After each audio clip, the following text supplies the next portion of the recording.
Oi, moçada! Hoje nós vamos trabalhar um pouco mais de alguns conceitos químicos e o assunto de hoje vai ser sobre radioatividade, um assunto bastante interessante e atual que a gente encontra em diversas situações no nosso cotidiano. Então, o que seria a radioatividade? Esses fenômenos que vão ocorrer dentro dos núcleos dos átomos. Então, a radioatividade é um fenômeno que ocorre em alguns núcleos atômicos que são extremamente instáveis e acabam emitindo partículas ou radiações a fim de se estabilizarem. Então, a primeira coisa, a radioatividade é um processo especificamente que ocorre nos núcleos dos átomos. Nós estávamos acostumados a trabalhar com as transformações, as reações químicas que aconteciam na eletrosfera, naquela parte de fora do átomo. No núcleo era mais difícil. Então, os fenômenos nucleares começaram a ser estudados e utilizados ali no início do século XX. Então, ele é bastante atual. E o que essa radioatividade vai servir para a gente no dia a dia? Eu encontro isso aonde? Então, nós podemos citar alguns processos radioativos que são utilizados para o bem no nosso dia a dia e outros que também vieram nos provocar muitos sustos, né? Alguns acidentes nucleares que foram extremamente importantes. Por exemplo, nós podemos falar sobre bombas atômicas. Bomba atômica que foi utilizada na Segunda Guerra, em Hiroshima, em Nagasaki, são processos que ocorrem dentro dos núcleos dos átomos. Então, são reações nucleares, são processos radioativos. Assim como a geração de energia elétrica em uma usina nuclear. Uma usina nuclear é um processo que a gente pensa. Tem países que usam praticamente lá, como a França, 75% da energia elétrica utilizada na França vem de usinas nucleares. Então é um processo bastante interessante, mas é um processo nuclear. E, além disso, é um processo nuclear extremamente semelhante ao processo utilizado na bomba atômica. Então, o mesmo processo posso utilizar com um método não muito interessante, como a produção de uma bomba terrível, ou eu posso utilizar esse mesmo processo para gerar energia, uma energia controlada para utilização para o nosso bem-estar. Então, são processos bastante comuns no dia a dia. Podemos citar outros processos radioativos que a gente utiliza quando vai fazer um exame diagnóstico de raio-x, uma radiografia, uma grafia utilizando rádio, que é um material radioativo. Você vai fazer muitas vezes radioterapia, é uma terapia utilizando rádio, um elemento altamente radioativo, que emite lá uma radiação extremamente grande. Ele chega a emitir por volta de 900 vezes mais radiação do que o urânio, certo? E essa emissão de partículas radioativas na radioterapia servem para um tratamento de câncer, mas em outras situações, quando a gente está exposto a essa radiação muito grande, também pode provocar mutações, pode provocar câncer. Então, entre outros problemas ali, quando a gente está exposto a um material radioativo. Então, quer dizer, tudo depende de como se vai utilizar, de que forma. Então, eu vou utilizar essa informação nova, toda tecnologia que é desenvolvida para o bem ou para o mal, né? Eu vou fazer uma usina nuclear ou vou fazer uma bomba atômica? Então depende muito de como a gente utiliza todas essas informações. Então nós temos acidentes radioativos, acidentes nucleares que foram extremamente graves. Nós temos aqui no Brasil o acidente em Goiânia, com vazamento lá de um material de um centro de tratamento de radioterapia. Nós temos um acidente em Fukushima, foi o último, né, numa usina nuclear, e tem o grande acidente de Chernobyl. Mas não só de acidentes e de problemas nós vamos falar em radioatividade. Nós temos que lembrar em tratamentos na área médica, também esses processos também são utilizados com alimentos ou processos de esterilização de materiais. Então, nós temos sim uma parte muito grande para poder aqui comentar e cada vez mais trabalhar com radioatividade.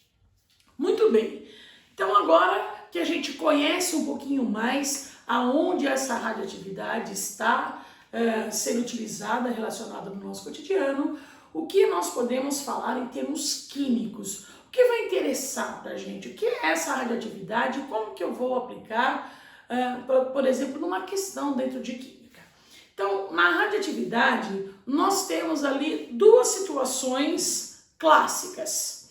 Ou nós vamos trabalhar com as transformações ocorridas, que são as reações químicas, reações chamadas de transmutações, né? Ou nós vamos também trabalhar com qual é o tempo que eu tenho que esperar para voltar, por exemplo, em Goiânia, ou em Chernobyl, ou em Fukushima, naquele lugar que teve um acidente nuclear. Quanto tempo demora para essa radiação sair daquela localização? Ou se eu sou exposto a um material radioativo, quanto tempo demora para ele sair do meu organismo? Então nós temos duas situações diferentes, que são as transformações em termos de reações químicas e depois quanto tempo demora para ter a desintegração desse material radioativo. Nós chamamos de cinética de desintegração.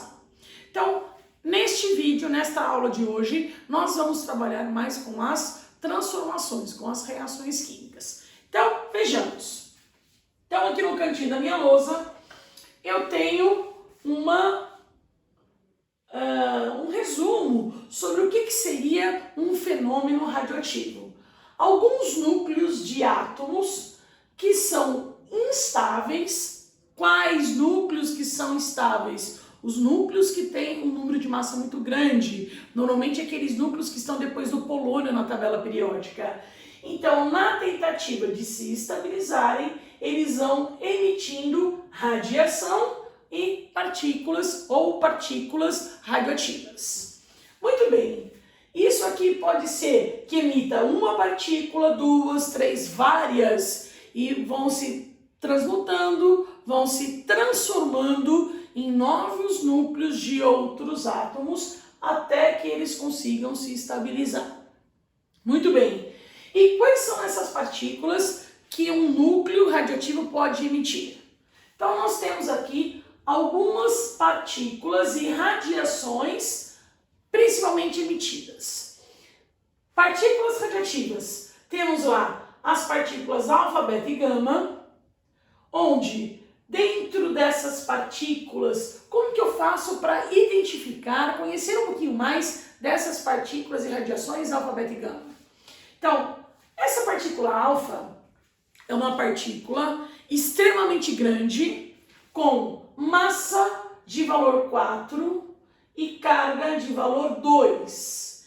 Então, a partícula alfa, ela corresponde a um átomo de hélio, sendo que dentro dele ele teria 2 prótons e 2 nêutrons.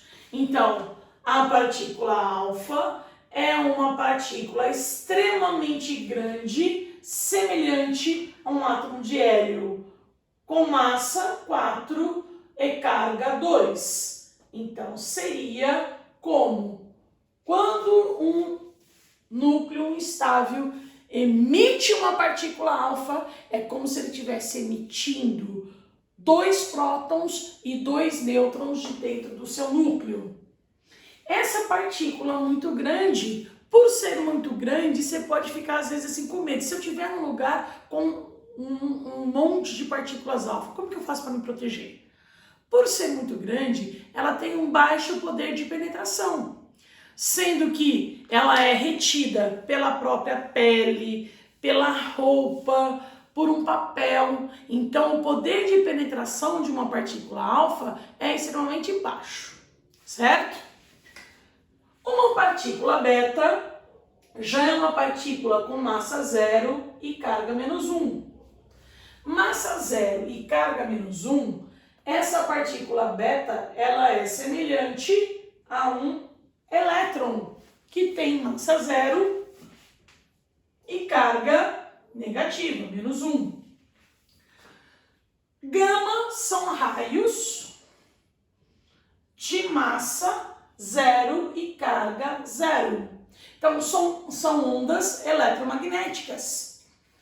Podemos ter ainda os prótons, os nêutrons, que a gente já utilizou como partículas fundamentais de um átomo. Lembrando que um próton tem massa 1 e carga mais 1. Um nêutron tem massa 1 e carga 0.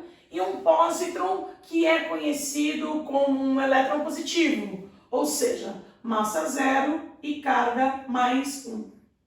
Então, essas são as principais partículas que nós podemos encontrar nas séries radioativas, quando um núcleo instável emite partículas ou radiações. Normalmente a gente vai encontrar esses tipos de partículas ou radiações emitidas. Muito bem, e como eu vou encontrar as minhas reações, as minhas transmutações? Como que eu faço isso? Então, para falar de uma reação, de uma transformação química, nós devemos sempre pensar numa única coisa, bastante simples. A reação é um processo que eu coloco no papel através de uma equação. Uma equação química ou qualquer equação, qual é o significado do termo equação? Uma igualdade. Então, se eu tenho uma transformação aqui da radioatividade, um processo que eu tenho que colocar no papel através de uma equação, eu tenho que sempre lembrar disso, que é uma igualdade.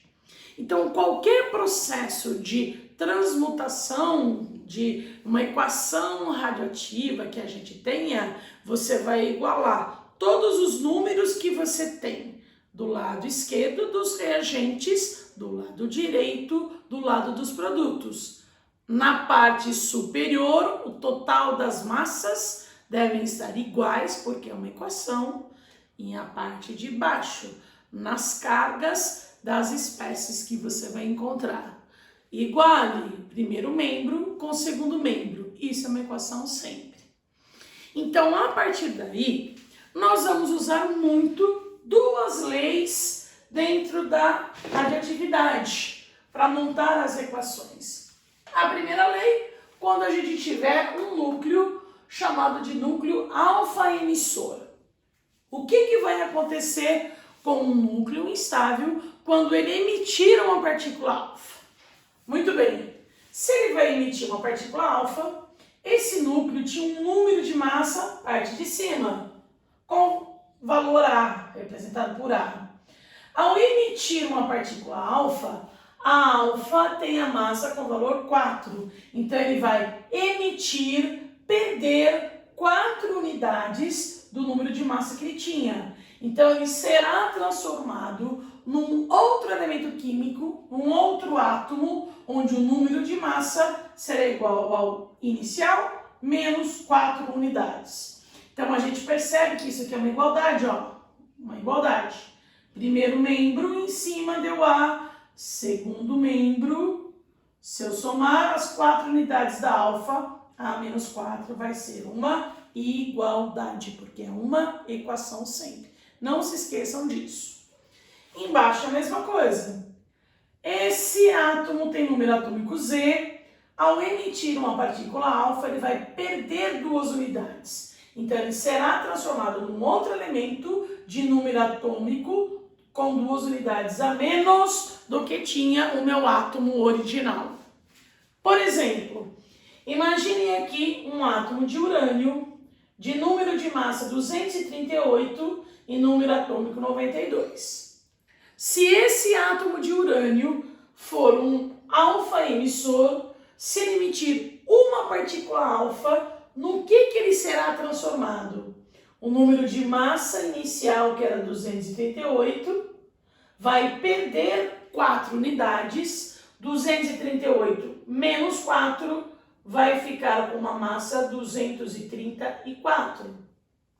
O número atômico do urânio, que tinha valor 92, ao emitir uma partícula alfa, ele vai emitir 2 unidades, vai perder 2 unidades, 92 perdeu 2, ficou com 90. Então aqui, olha, manteve 90 mais 2 é igual a 92, manteve a igualdade. Em cima, 234 mais 4 é igual a 238, sempre mantendo a igualdade de um lado e de outro. Agora, e se eu tivesse um outro núcleo emitindo uma partícula beta? O que iria acontecer? Uma partícula beta, ela tem massa 0 e a carga é menos 1. Então, se um átomo, um núcleo, emitir uma beta, a massa dele inicial, que era vai perder nada. Então, vai continuar igual. Não muda o número de massa. Então, um átomo, ao emitir uma partícula beta, ele vai se transformar num outro elemento com o mesmo número de massa, um isóbaro. Já no número atômico, que tinha o valor Z, ao emitir uma partícula beta, o Z, que era o número atômico, vai perder o valor menos 1 da partícula beta, portanto, o número atômico vai aumentar em 1 unidade. Então, sendo assim, posso dizer, este elemento que tinha número de massa 234, ao emitir uma partícula beta, o que vai acontecer com a massa dele? Vai ficar a mesma, 234. Já o número atômico, que era 91, perdeu uma beta, então ele perdeu menos 1, então acrescenta um número no número atômico, vai ficar 92. Então, 92 menos 1 é igual a 91, igualdade de novo. Então, nós usamos muito para completar as reações, os processos radioativos, as 2 leis. A primeira lei que a gente usa para núcleos que vão emitir partículas do tipo alfa e a segunda lei para aqueles núcleos que vão emitir partículas do tipo beta. Eu não tenho uma terceira lei para raios gama. Bom, isso aqui não vai mudar nem em cima e nem embaixo. Então, você só tem emissão de energia, mas não muda as características, a composição do seu elemento químico. Agora, essa lei, esse exemplo que a gente fez foi para a emissão de uma partícula, alfa, por exemplo. E se eu tivesse uma outra emissão de partícula alfa, o que iria acontecer? De novo, vai diminuir 4 unidades em cima, 2 unidades embaixo. Se eu tiver uma outra, tiver várias, você vai sempre diminuir 4 unidades para cada partícula alfa emitida no número de massa, 2 unidades para cada partícula alfa emitida em relação ao número atômico. Então, eu posso ter um núcleo instável emitindo 2 partículas alfa, 3 partículas beta, e a gente consegue fazer uma série de transmutações até que esse núcleo se estabilize. Então, esta é a parte das reações nucleares. Como que eu coloco no papel a equação do processo? Então, eu coloco a parte de cima de um lado e do outro, tem que ficar igual embaixo também. Ele pode me dar uma questão numa prova de química com várias representações de duas espécies de um lado, duas, três do outro, você sempre deve se lembrar que uma equação, os dois membros precisam ser iguais. Iguale, e aí você consegue completar sem problema nenhum. Muito bem, bons trabalhos sobre o início de radioatividade. Até o próximo encontro.